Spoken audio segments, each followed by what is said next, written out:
many of you have ever felt personally victimized by Mr. Meaty?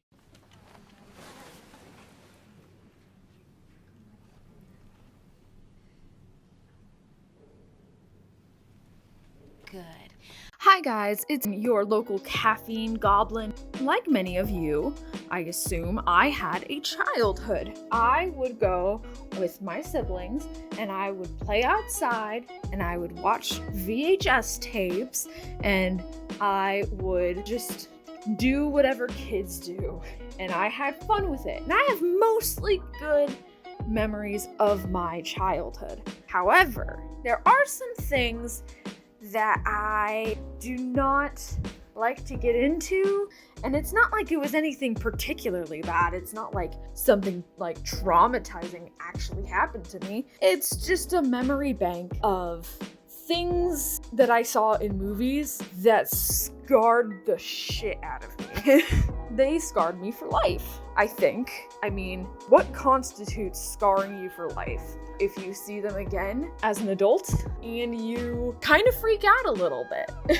Like, you have a visceral reaction to seeing those things again. There are some things that I will see and I will react pretty freaking negatively to it. And because of that, and because I'm trying to be a YouTuber, I guess, don't know why this is one of my ambitions, but I made them into a numbered list. Number 1 is The Dark Crystal.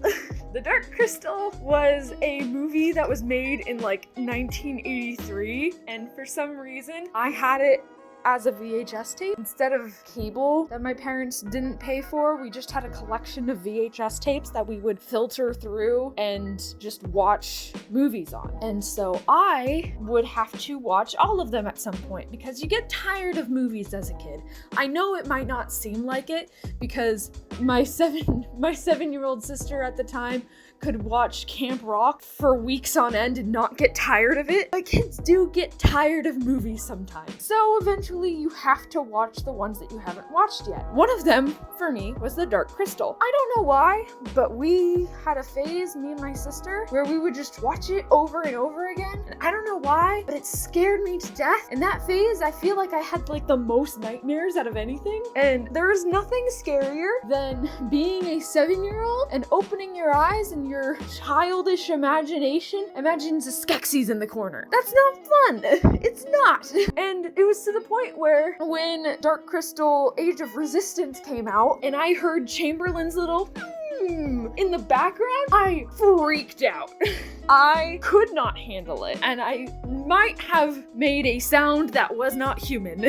Number 2, the one scene from The Never-Ending Story. The one scene, I mean, the wolf scene, I guess. I kind of wrote this list at like 3 a.m, and since my house is relatively empty, I'm recording this now. I recently rewatched The Never-Ending Story, and the scene happens, I mean, spoiler warning for a movie that was made in the 80s. If you haven't come and watched it yet, it's on Netflix still, I think.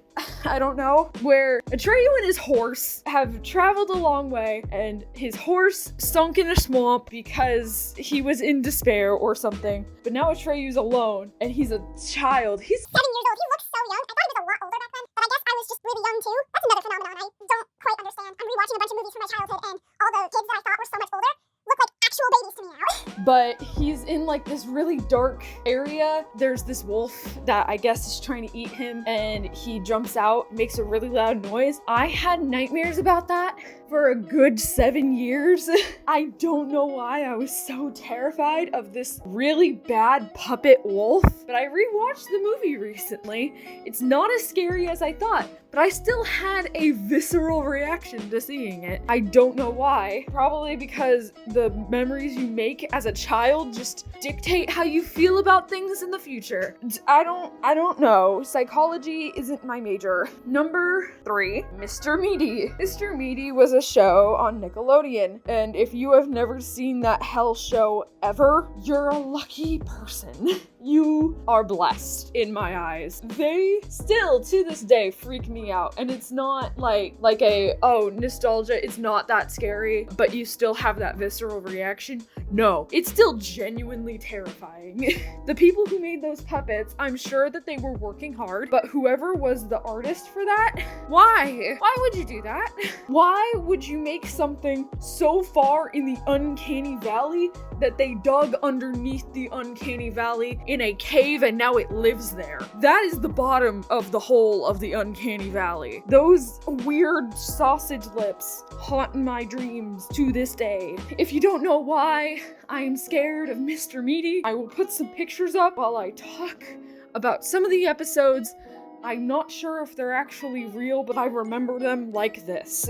There was a episode that they got trapped in a walk-in. For the two main characters get trapped in a walk-in freezer. And which you can't get trapped in one of those. I've worked in food. You can't get trapped. However, they get trapped and they start getting really desperate for food, even though they're in a walk-in freezer at a fast food restaurant. So they start trying to eat each other. And if you've never seen, on a kids show, by the way, this is like primetime television, or maybe just above primetime television, you would see a bunch of bottom of the hole of Uncanny Valley puppets trying to eat each other. And it was played off as comedy. It was never funny. It was terrifying. We were laughing because we were scared and we wanted our parents to come pick us up and take us away. Here's another episode. One episode, I think one guy deep fries his hand and he eats it. And he's like, hey, that's pretty good. And so he deep fries another part of his body and eats it. And I think he tries to get his friend to deep fry his hand. I don't know how they're deep frying hands, but I remember it like this, and it's really weird. One time I had a nightmare about this show, and it kind of was like one of those nightmares as a kid where you wake up and you still feel like you're in it and you're imagining things from it. And it wasn't like sleep paralysis or anything. Just as a 7-year-old, my imagination was so vivid that I could literally imagine things and actually see it. It's like imaginary friends, but they're not friends, and it's bad. Like the Skeksis that was in the corner of my room for a good 2 months. I don't know. And so the guy is just floating at the foot of my bed, the ghost main character. And so then he starts trying to eat my foot, and that's all I remember from that. I was like 7. That's just something that scarred me for life. Or remember the guy's boss? Remember the main character's boss? I'll just put up a picture. That was him. Or how about the episode that one of the main characters gets tapeworm? And the visuals for that were just horrifying. And the other main character has to literally fish it out of him and like pull it out like it's some sort of weird tube. It was... If you have never watched this show, you're lucky. You are one of the blessed. But anyways, I'm gonna cut this off here, and mostly because I don't remember anything else. I was just kind of consumed by the Mr. Meaty memories, but maybe I'll make another one of these if these are kind of well received, or maybe I remember some things that I just need to tell you guys about. But if you guys could leave a like and subscribe for this poor traumatized child, that'd be great. If you guys, I think we all need some therapy after watching that. I'm thinking about maybe making a support group for the people who saw Mr. Meaty, because it feels like some weird fever dream, but it was real. It was real. But anyways, you guys have a nice night, and I will see you guys next time. Bye! Fun fact, I put every picture that I have for this video in a file titled Hell. So that is going to be on my computer from now on, and whenever I need to bring myself down to earth and scare the shit out of myself, that's the file I'll be looking at.